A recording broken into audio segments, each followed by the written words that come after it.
Requesting connection. Established. Encrypted. We're live.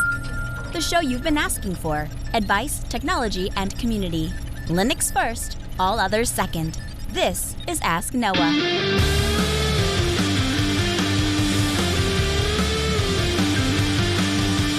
Live from Altispeed Technologies, the Ask Noah show starts right now. This is the show where we came to do all the things on Linux they said couldn't be done and take your questions on how to do the same.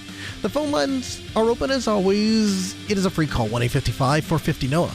That's 1-855-450-6624, or send an email to live@asknoahshow.com. My name is Noah Chalai. I am your host, delighted to be here with you as another episode of the Ask Noah show kicks off this hour. Joining me, special guest host this week, Mr. Simon Quigley. Welcome in, sir. Hey, great to be here. Great to have you, sir. I appreciate you making the time.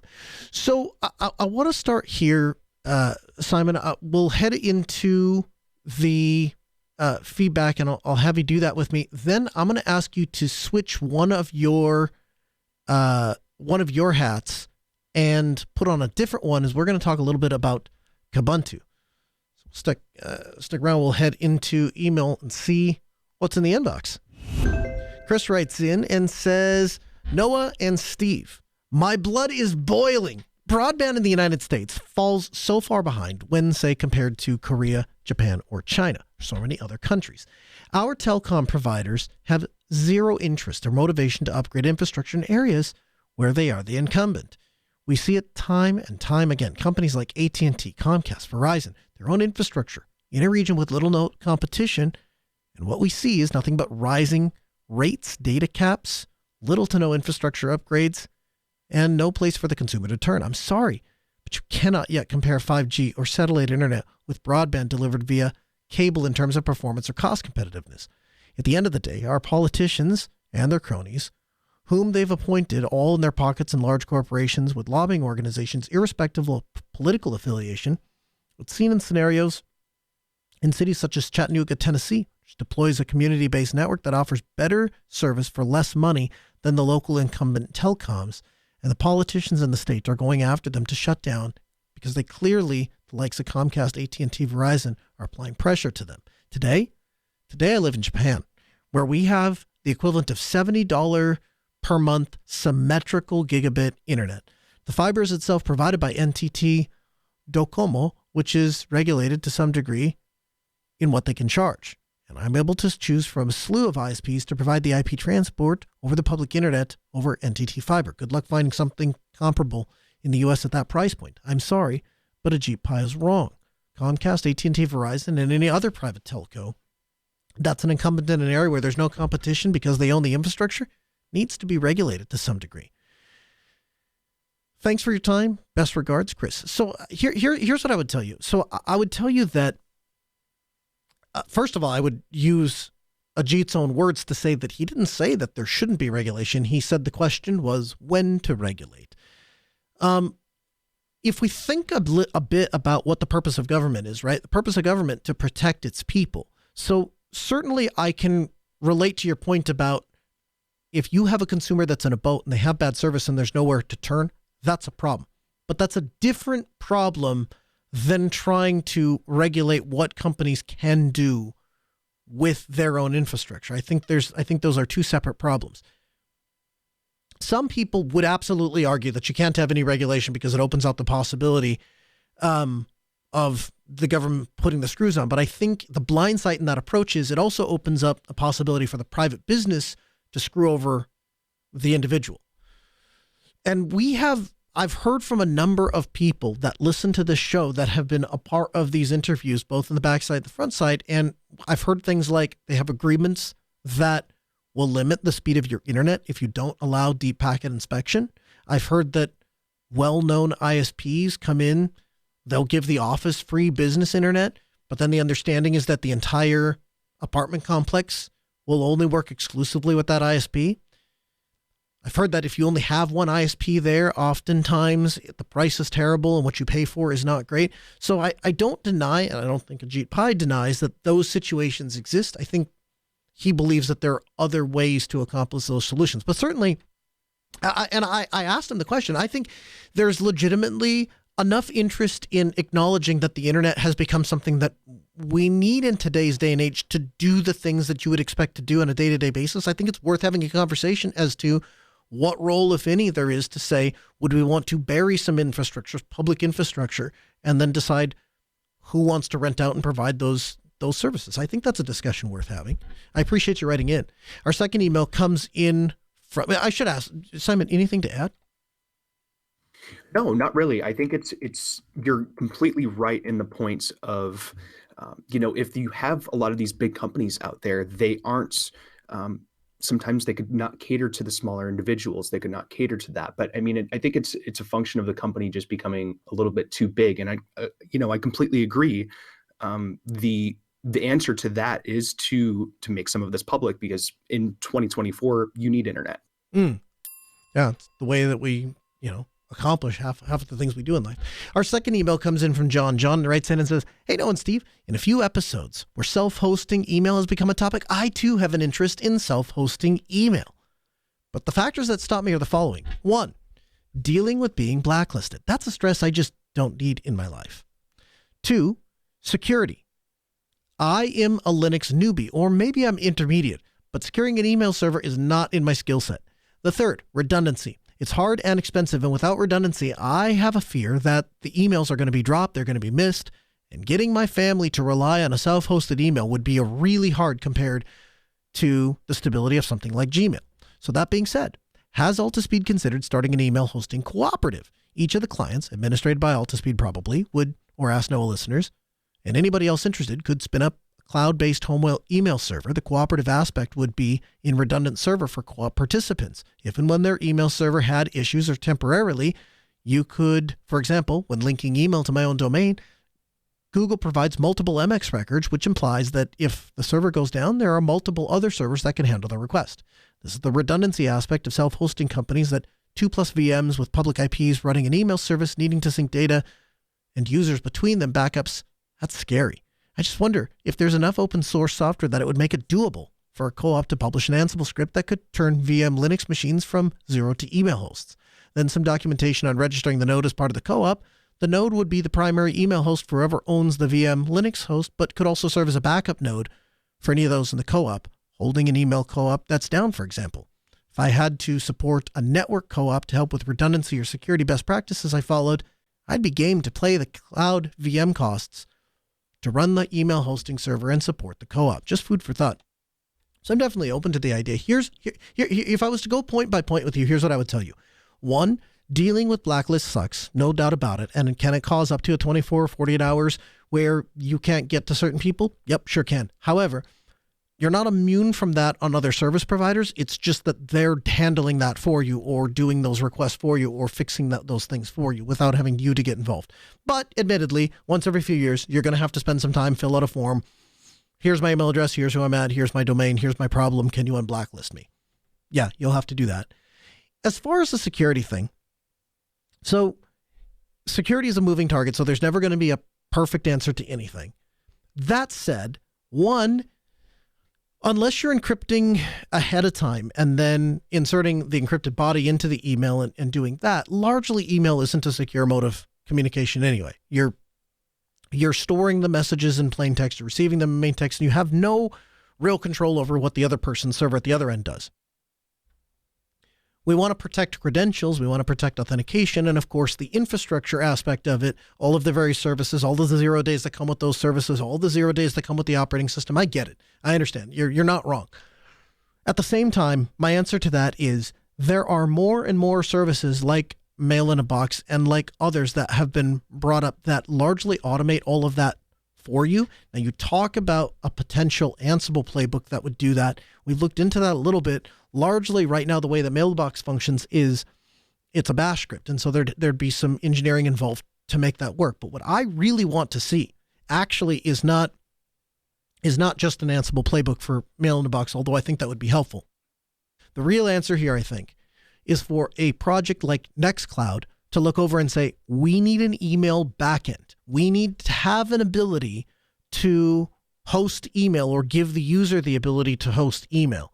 And now that becomes, Mail in a Box becomes a role or a thing that is set up with Nextcloud. That's, if I was dreaming, That's what I would dream as is the ideal solution. Then to address your redundancy or expensive aspect, you're not wrong because it costs a lot of money to increase uptime. However, even if you fob that last part of it off and go to a DigitalOcean or a Linode or an AWS or a whatever, you're still not going to be guaranteed no downtime, as we're going to learn later today as we talk about Wise cameras. But you're not going to be the one responsible for fixing it. And so you get the redundancy of having high availability and those sorts of things, but you've offloaded all of that to another provider. So that's an option for you as well. And I would still say you're in a better boat doing that than paying for just the email thing. But here's, I think, the point I want to drive home. I am not in the boat of go out and host your own email. Okay. I've worked at organizations that had 2 full-time mail administrators, and there were days that they didn't have email. And so my logic tells me if that an organization with 2 full-time paid people couldn't keep email working for an organization that cost them a lot of money when it didn't work, I don't know that I necessarily want to take that on. So I start in that boat. But as I look over to some of the problems that I watch people have with these cloud providers, and as I look at the problems that are so easily resolved with the people that self-host, I have to at least ask the question, is it becoming more practical to host your own email? I don't know the answer to that. As I kind of step out, where I'm at today, I'm in between the 2 boats. I'm mostly in the, I'll offload it to somebody else. But I've got 1 foot in the, and when that bites me in the neck, you know what's really helpful is to have this thing over here that can send emails or that I know I can use to test and receive. And so I'm dipping my toes into the water of self-hosting email. And I'll let you know how it goes. And maybe it'll go terribly. I don't know. Simon, would you ever host your own email? Wouldn't. The concerns you mentioned regarding security, regarding compliance with everything, that really makes me take a second look at this. It's if you look at, I have a blog post from Cisco that we'll link in the show notes. Essentially, as of February 1st, these email providers, they've raised the standards. So I believe it's Google, Yahoo, and a couple of others. They recognize that you have to have a minimum DMARC standard on there. And for somebody who just wants to spin up an email server to just have it up and running and working, again, there is the benefit to security of we don't want unauthorized domains sending or unauthorized IPs sending on behalf of a domain. We want some sort of authentication there. But at the same time, you're making it really, really difficult for the smaller people who want to host their email servers to be able to get that up and running. So far as I understand it, I believe Mail in the Box sets DKIM up, sets all the custom records up, does everything. I think if you hand it DNS, it will just do it all for you. If you host DNS elsewhere, then there's a little bit of work involved and you have to create the records yourself. But I think Mail in the Box will do all of those things and meet all those security requirements. I would agree, except the target is constantly moving. That's the issue here. If you have these security implementations actually being enforced now, of course, in 5-10 years, you're looking at a similar thing as technology continues to evolve. So I think it's going to be continuously an uphill battle there.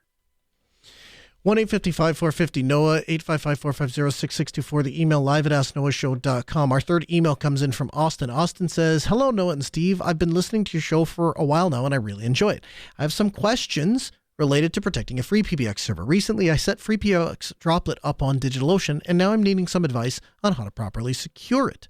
I am finding lots of conflicting advice online. Some say that the built-in firewall in free PBX is all you need. Others say that allowing all traffic into the PBX server is asking for trouble. I have the firewall enabled in free PBX and failed to ban is running. That's all I need.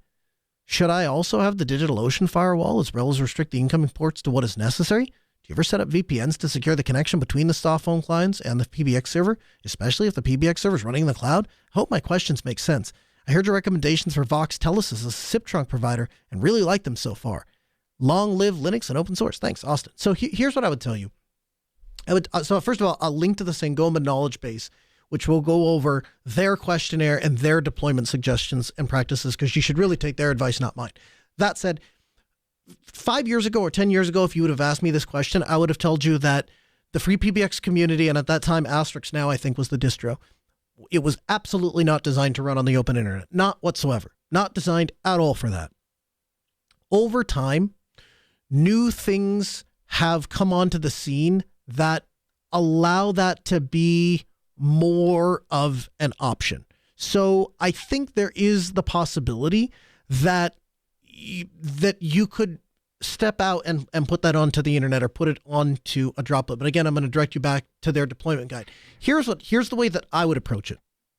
I wouldn't expose any more than you absolutely have to. So if you can, my personal free PBX server runs in my house, in my basement, on a $99 Supermicro board from the Pizza Guy server on Mr. Rackables. Is that it? Mr. Rackables? Unix Surplus? Something like that on eBay.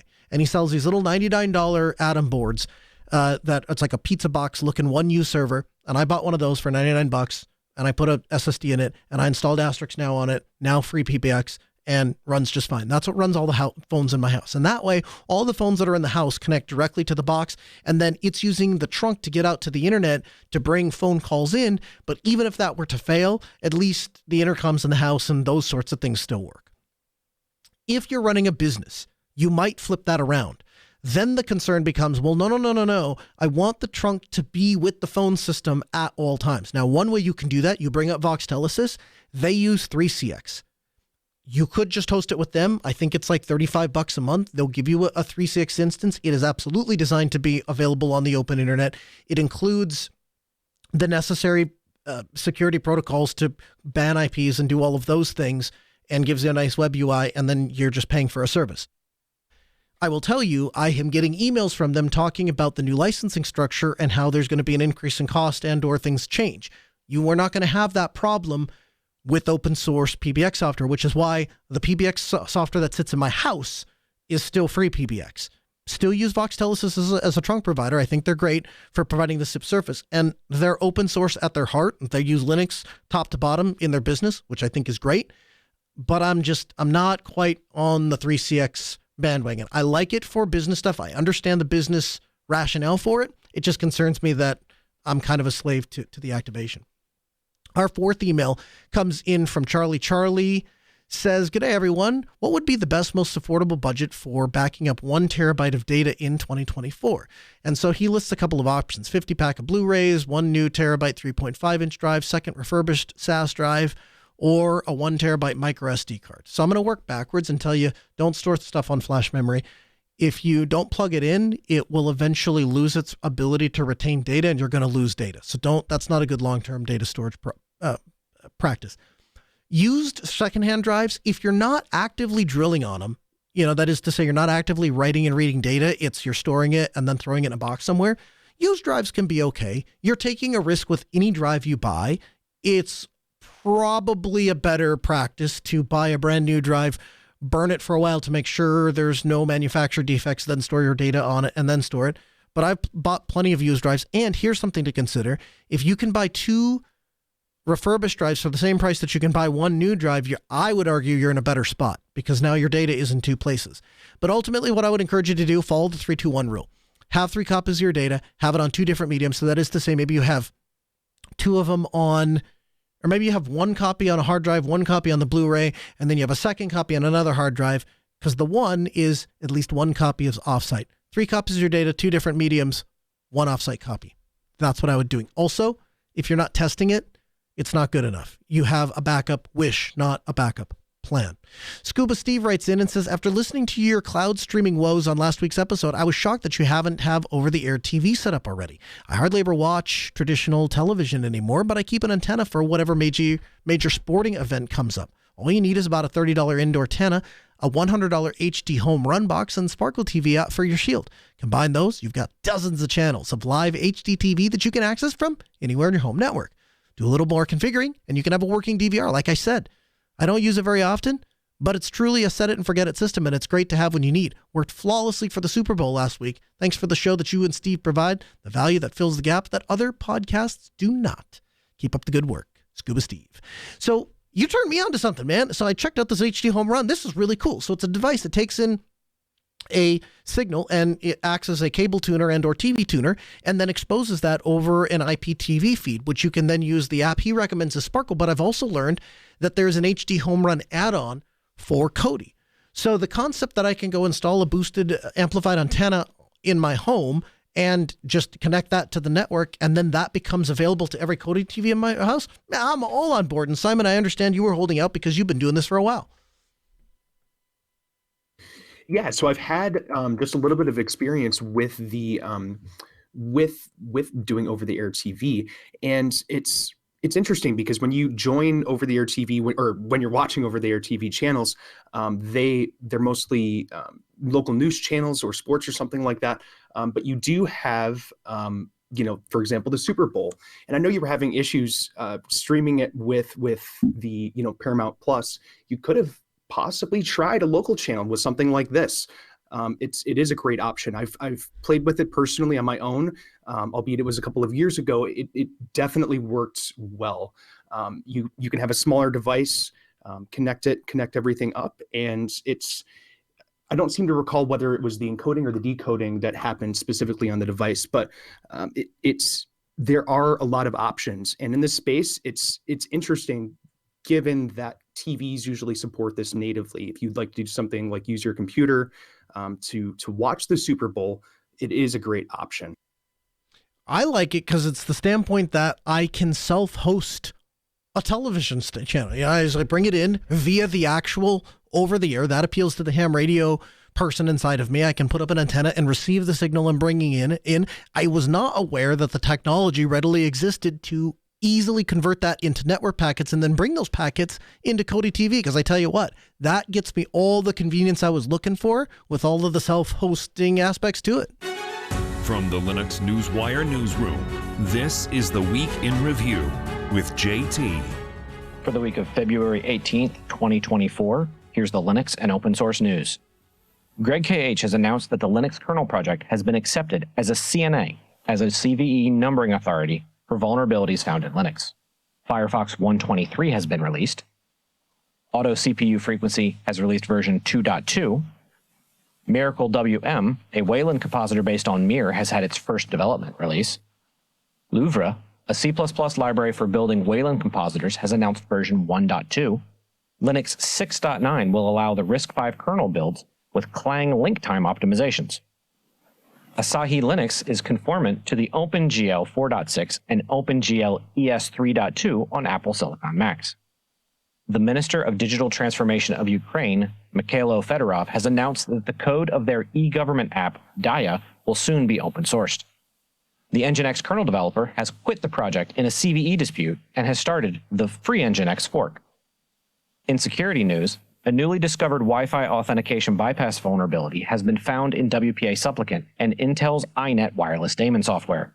WPA Supplicant, which provides support for WPA, WPA2, WPA3, is present in all Android devices and a majority of Linux devices, as well as Chromebook operating systems. The vulnerability identified in WPA Supplicant, tracked as CVE 2023-52160, can be exploited against users connecting to an enterprise Wi-Fi network. The flaw allows an attacker to trick a targeted user into connecting to a malicious Wi-Fi network set up to mimic a legitimate enterprise network. The attacker can then intercept the victim's traffic.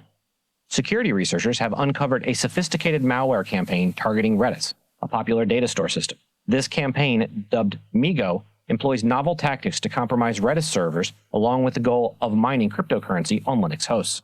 A reverse engineering of the firmware running on Avanti Pulse security appliances has revealed numerous weaknesses, once again underscoring the challenges of securing software supply chains. Eclipsum said that the base operating system used by the Utah-based software company for the device is CentOS 6.4. This device uses an 11-year-old operating system, which hasn't been supported since November of 2020. More than 1,000 Ubiquiti routers in homes and small businesses were infected with malware used by Russian-backed agents to coordinate them into a botnet for crime and spy operations, according to the Justice Department. The DOJ states it will notify affected customers to ask them to perform a factory reset, install the latest firmware, and change their default administrative password.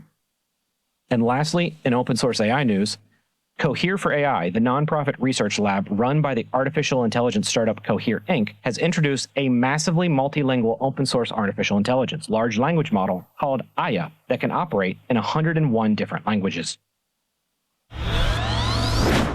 Kubuntu has been on kind of a roller coaster ride. Joining me to discuss it, Simon Quigley, a Kubuntu member, and Rick Timmis, Kubuntu counselor and community manager. Welcome in, gentlemen. Hey, thanks for having us. Yeah, hello. Thank you. Delighted to be here. I appreciate you guys making the time. So, Simon, I wanted to start with you. Could you talk a little bit about what the status of Kubuntu was and what your involvement has been? What happened? Tell me the story. Sure. So this goes back a couple of years. So we've had community interest in Kubuntu. We've had developers in the project, and over time, it's sort of sloped downwards. We've had 3 developers and maybe 2 developers, and now we were left with the last cycle with 1 developer. And I looked at all of this and I said, this isn't really a good thing. You look at Lubuntu and the amount of KDE software we use, just in terms of frameworks, even a lot of Lubuntu is built on Kubuntu, and so for me this was very concerning. As someone who did a lot of packaging training, etc., in Kubuntu, I wanted to go in and reinvigorate the community a little bit. So I contacted each of the existing Kubuntu council members. We just had a chat just to say, hey, what's going on? How can we as Lubuntu, and how can me personally, how can we help? Is there something we can provide for you? Is there something is there something you need? And through the help of Rick Timmis and other Kubuntu council members, their activity, I mean, if you look at KDE Invent, they have a good amount of resources. They have a strategic plan at this point. They have a good amount of items there. And if, my involvement really has been just, putting energy and passion behind that movement, really helping reinvigorate that community. So what would have happened if nobody had stepped up, or nobody had said anything, or nobody had done anything? What was the future of Kubuntu? So the future would have been, so for the first time, and I would say about 10 years, I don't consider this a bad thing, but all flavors are expected to requalify for the LTS. So we get to go to the technical board and say, this is why we should be supported for the next 3 years. Now, for Ubuntu flavors, it's a little bit different than Ubuntu proper. Ubuntu flavors get 3 years of support. Ubuntu proper gets 5 years. Anyway, for Kubuntu, we wanted to have this community there so that once we showed the technical board, this is our application, this is something we'd like to prepare for, we wanted to show them a strong community. And so if this didn't happen in Kubuntu, if there wasn't a reinvigoration of effort there, Kubuntu would have not filed for that long-term support requalification, in my estimation at least, and it would have gone to the point where Kubuntu would be supported for 9 months. We would still have the 1 developer working on it, and things really wouldn't be moving forward. And it's kind of difficult to even see from the outside, because a lot of people use Kubuntu. And when I say a lot, I really do mean a lot. We don't have exact numbers, of course, but you walk around and see Kubuntu everywhere. And this was concerning to me as, not only a Kubuntu member, but as a general flavor individual. And so I would say, yes, the Kubuntu Council, the reason I think this effort is so great is because we submitted our requalification for long-term support. We have everything they need sent to them, and they're currently reviewing it. So our sincere hope is that Kubuntu will be requalified for another 3 years. So, Rick, how did you become involved in this? How did you get engaged, and what was of concern to you? Well, so I've been involved in Kubuntu for a long time, and I've been a counsellor with the project for at least 3 terms, so 7 or 8 years now, I suppose. And so things have been quiet in Kubuntu for some time, but as Simon rightly said there, some years ago, before Simon got more deeply involved with Lubuntu, he was deeply involved with Kubuntu, developing training and Motu skills, etc. So when he reached out, I felt really compelled to engage there, because obviously I have a standing relationship with Simon, and I really wanted to help out, and that really developed some energy, I think. And the most important thing was being able to get the council together, to bring everybody together, and we were able to achieve that and get a quorum of people to vote on a direction for developer and funding, etc. And that's really what catalyzed the whole thing. So I guess, Simon, I would look back to you and say, so as this, now that you have the status to continue on, and now that there's been some attention brought, what does the future of Kubuntu look like now? Kubuntu has been for a long time my daily driver. I have taken this detour at the moment with Arch and i3, but that's been kind of my safe haven. And I guess I feel like we've flown a little too close to the sun. What does it look like going forward?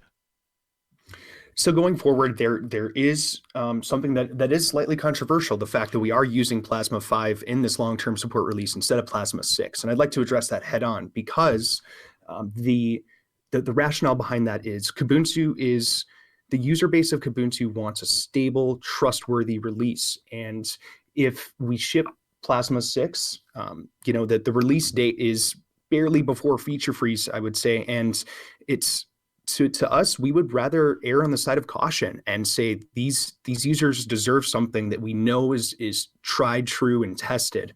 And it's not to say Plasma 6 is bad in any way. I've seen lots of good reports, and I've played with it just a little bit on my own end, and I don't really see many huge glaring issues. What I think this means for Kubuntu, so we've hired Scarlett Gately-Moore, and she's working on Kubuntu, contracted right by the Kubuntu Council, and it's a pretty unique situation. With Kubuntu, the path forward is going to be to establish stability for this long-term support release. Once we hit the 2410 cycle, as soon as that opens, Lubuntu, Kubuntu, and Ubuntu Studio, all three flavors, we're switching over to the Qt 6 ports of things. And ideally, that would also be Wayland's. I know that's the default with KDE Plasma 6. But the reason we're doing it right after the LTS, like immediately, is because we want to give it that 2 years worth of testing, so people can download 2410, 2504, and 2510 and be able to test and play with Plasma 6. So we get some good user feedback on this is what we need to improve on for the next long-term support release. And I think looking at it from a 2-year perspective really, really is beneficial, as opposed to a shortened 6-month cycle. Long-term, is Kubuntu looking at going to the new Flutter installer? No, so Kubuntu, and this was not my decision, honestly.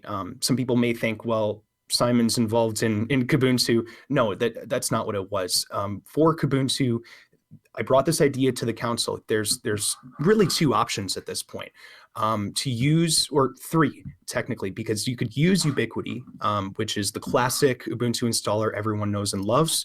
But it's sort of, over time, it's sort of bit rotted a little bit. So for example, some partitioning items, those aren't exactly stable at this point. The intent here is to have no flavors using Ubiquity left at the end of the cycle, simply because there really isn't going to be a lot of traction behind maintaining Ubiquity if there's any bugs.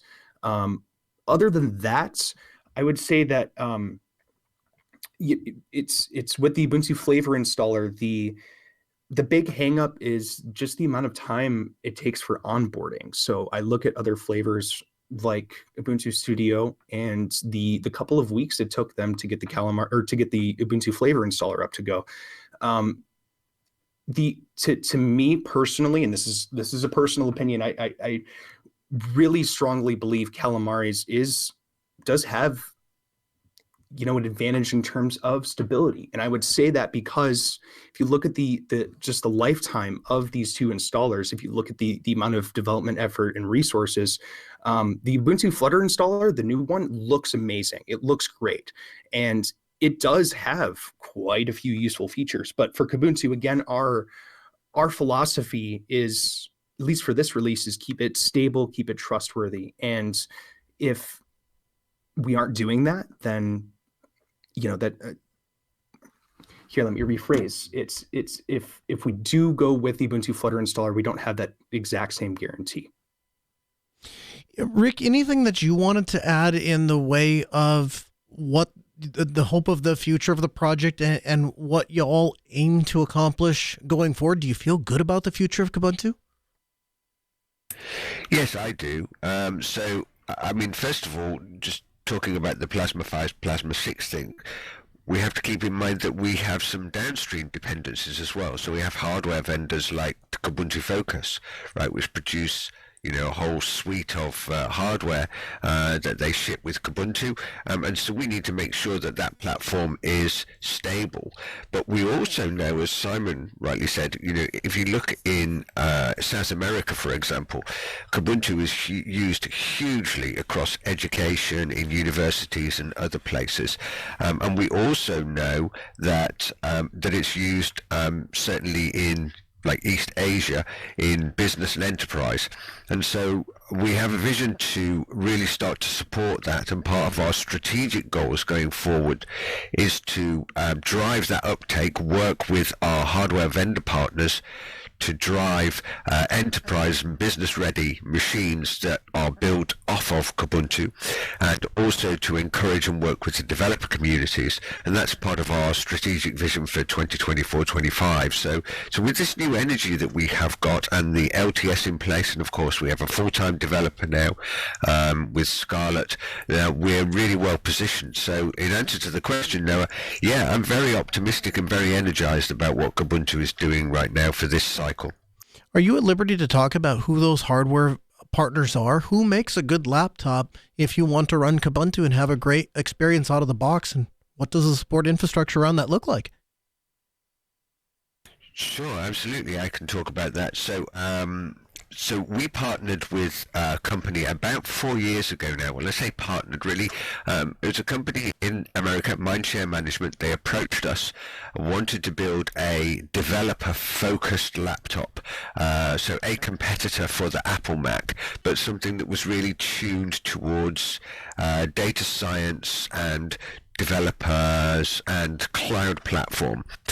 So we worked with them and launched the Kubuntu Focus M1, which was at the very end of 2019.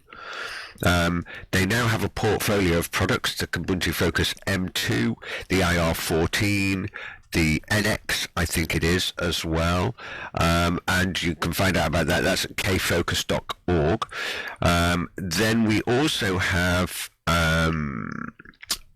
we obviously work quite closely with KDE as well, and so you have laptops like the KDE Slimbook, etc. And we're working at the moment with like a European partner, trying to develop a European partner as well, but not in a position to announce the details of that right now, Noah. What does the support infrastructure look like if I let's say I'm in Eastern Asia and I'm using this, or maybe I'm running a school in South America and I run into a problem? Is that something I go to the hardware vendor for? Is that something I can buy a support plan to support the ongoing efforts of Kubuntu? What does that look like? Yeah, so you probably would need to speak in more depth to the guys at Kubuntu Focus for the detail on this, but certainly it is possible to buy commercial grade support against the K-Focus, the Focus platform, if you're using them in enterprise. And there are significant organizations that are using this. NASA have got a suite of them. The Jet Propulsion Lab use them. In fact, the Mars helicopter was trained on them. No kidding. Wow. That's cool. You're talking about the thing that, this is cool if you're not from, I'm kind of a space nut, but so you're talking about the helicopter that it flew in, and it's like the belly opened up of the craft that was delivering it, and then this helicopter drops out of the belly and flew around. That's what they were doing to do the exploration. Is that what you're talking about? Yes, that's correct. Yeah, so and I think it's still operating today. Yeah, that whole mission is spectacular, because it's a 3-part mission, right? Part 1 was send all of the stuff over to Mars, and there's it's something like a 11-minute delay from the time that the signal leaves. Might even be more than that. Might be like 20 minutes. It's the time the signal leaves Earth till the time it can reach the equipment on Mars. So there is no hand flying this thing down. They had to train all of this equipment to well, and again, 3-stage mission, right? First was deliver all the equipment there. Second stage is I believe they're collecting coring samples. And then the helicopter aspect is to kind of look out to see what they would want to explore next or where they'd want to land next. And then the third stage is they're sending a thing to go collect, or they shoot it back up into space. And I guess really 4-stage, they go and scoop it out of space and bring it back. Just fantastic stuff. It's really cool. Austin W in the chat room says Mars helicopter is no longer flying. So maybe its mission has concluded. In either event, it's super exciting that Kubuntu is a part of that. It's leading in a lot of ways, I think, in the Linux distro world as far as people that are looking for a predictable platform to sit down and work. And I'm glad to see that there's effort in the way of hardware vendors to get people professional support and into a platform. Rick Timmis, Simon Quigley, I appreciate both of your time. Thank you so much for joining us. We'll get you back on the program again soon. I would love to keep up with what's going on with Kubuntu. You're welcome. It's been a pleasure talking to you. Have a great day.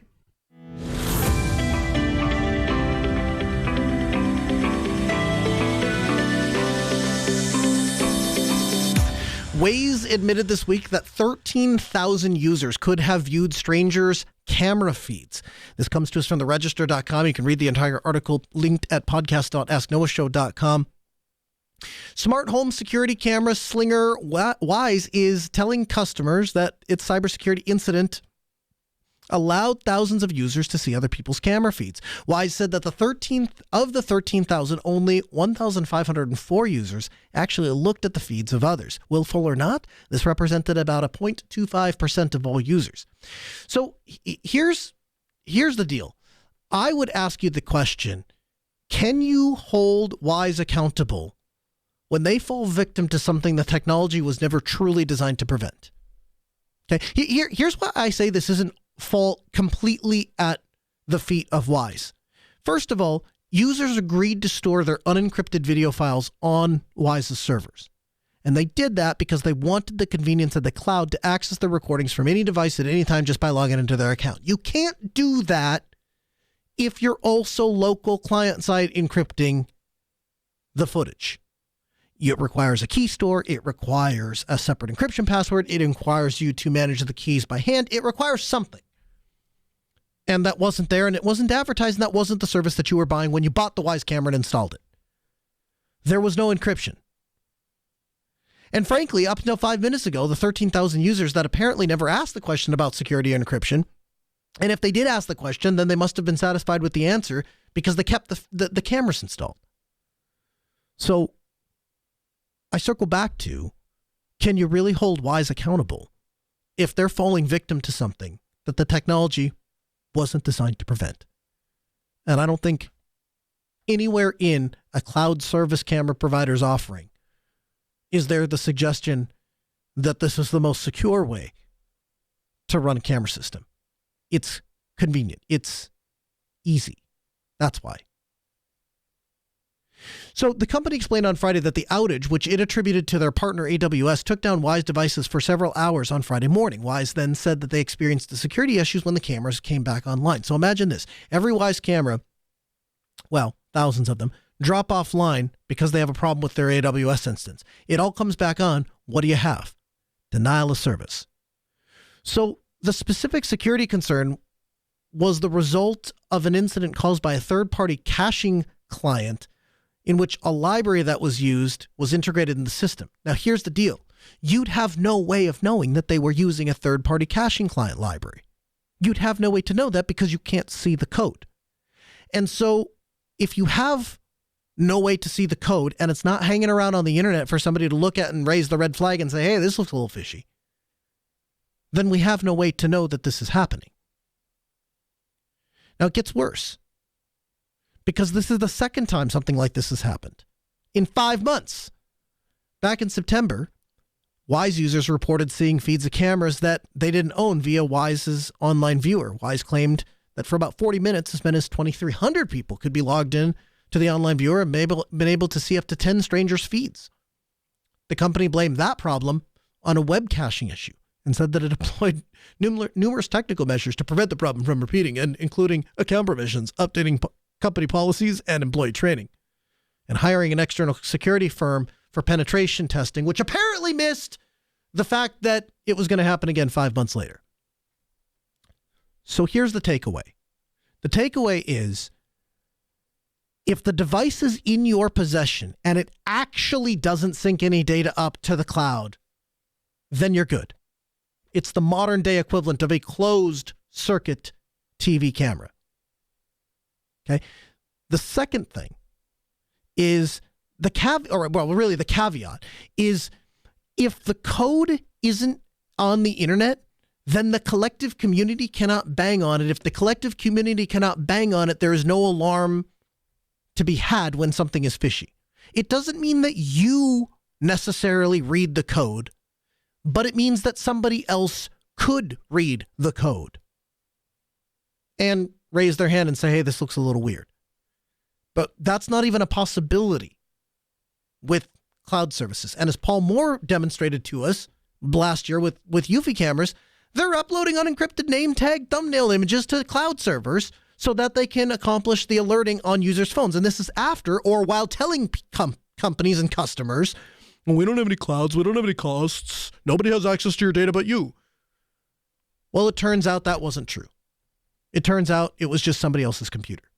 So, if you're going to store it on somebody else's computer, make sure the recordings are encrypted. If the recordings had been encrypted, this wouldn't be a problem. If it's not client-side encrypted, the key is not only in your possession, then you should assume that at some point somebody can and somebody will get access to the data that you left unencrypted laying on somebody else's computer.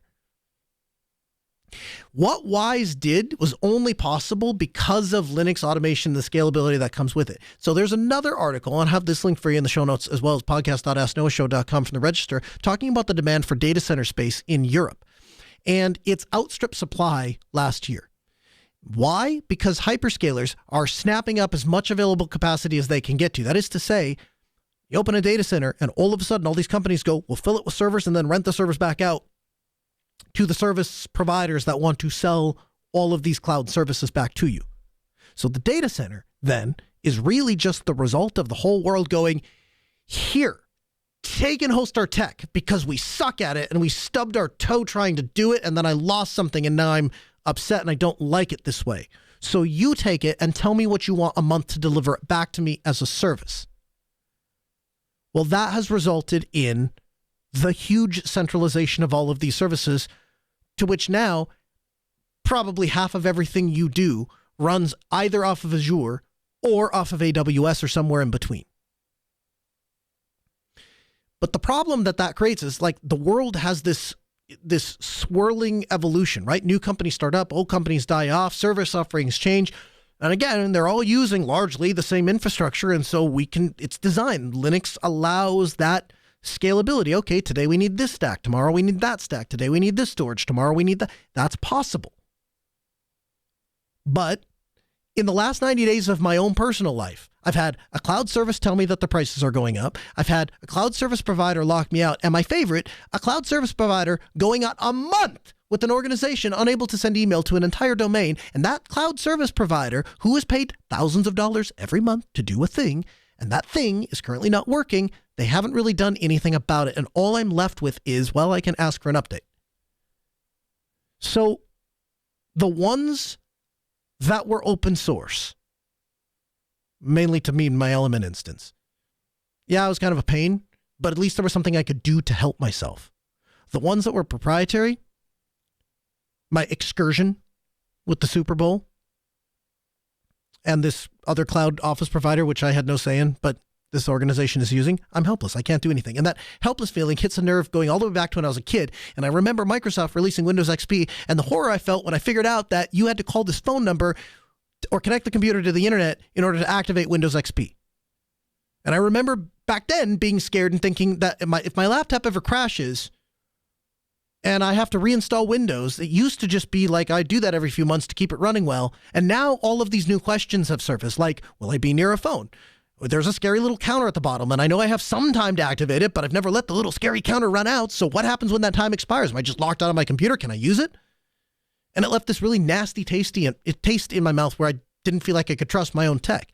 And now, decades later, more than ever, I feel like I've accidentally stepped back into it. And so I would leave you with this. So if you care about your privacy, then you should own whatever it is you're feeding data into. Figure out what you can live with, and I suppose, more importantly, figure out what you can't live without. And then whatever that thing is, find an open source home for that thing and host that thing yourself and move in. Or if you're not comfortable with that and you want the scalability and the backups and the high availability, outsource it to someplace. But own the sandbox that you've asked to place in somebody else's home. Because at least then you're sitting in the passenger seat. You can sit in the driver's seat and host it entirely yourself. You can sit in the passenger seat and have an IT company or have a automation of sorts set the thing up. But at least then you're in the front seat and you can grab the wheel and you can see the oncoming collision coming down the road. But if you're sitting in the back seat and you got your head down and just, that's not my responsibility, I pay my $12 a month until they stop. And then it's good enough until it isn't. And guess what? Those hyperscalers that just bought up all the space in Europe, you can rent the same infrastructure that they have. And you can use the same technology that they use to sell you the services that they sell you. You can use the same automation tools, the same operating systems. That's all available to you. So I'll leave you with that. In the chat room, Sleuth and Tiny bring up that you can use Jellyfin or Plex plugin as an HD home run as a DVR. So in that scenario, it's actually even cooler than just watching the thing live because you have the opportunity then to record the thing and then potentially play that back. Simon, you had something that you wanted to announce. Yeah, so the Kubuntu team is actually holding a graphic design contest. So we will have this linked in the show note. Okay. And that's having it in the show notes is all the things to do the graphic design contest, you mean? Yeah. The Kubuntu Council actually published an announcement a couple of hours ago on this. So essentially, you submit your wallpapers. If you have wallpapers, any items for graphic design, you submit those via the details in the link. The first prize winner actually gets a free Kubuntu Focus laptop worth up to $1,000. Wow. And the second and third place prizes actually get, I believe it's a $50 gift card for the Kubuntu Focus shop and a certificate and trophies. So there is quite a bit of incentive if you're looking for a project to contribute to in that realm, in that field. If you're a graphic designer who loves open source, this is your opportunity right here. And what needs to be designed graphically? What are we designing? If you know. If not, that's cool too. All right. I'll take that as we don't know or don't have that information readily available. Oh, a different window. Essentially, let's skip it. Okay, sounds good. Hey, Simon, I appreciate you filling in for Steve. He couldn't be there this week. I appreciate you stepping in his shoes. Thanks. I appreciate you having me. All right. Music in our ears means we're out of time. Follow us on Twitter at Ask Noah Show. I'm at Colonel Linux. Steve is at Linux Ovens and will likely be back next week. You can find all of the articles and resources available at podcast.asknoahshow.com. Have a good week.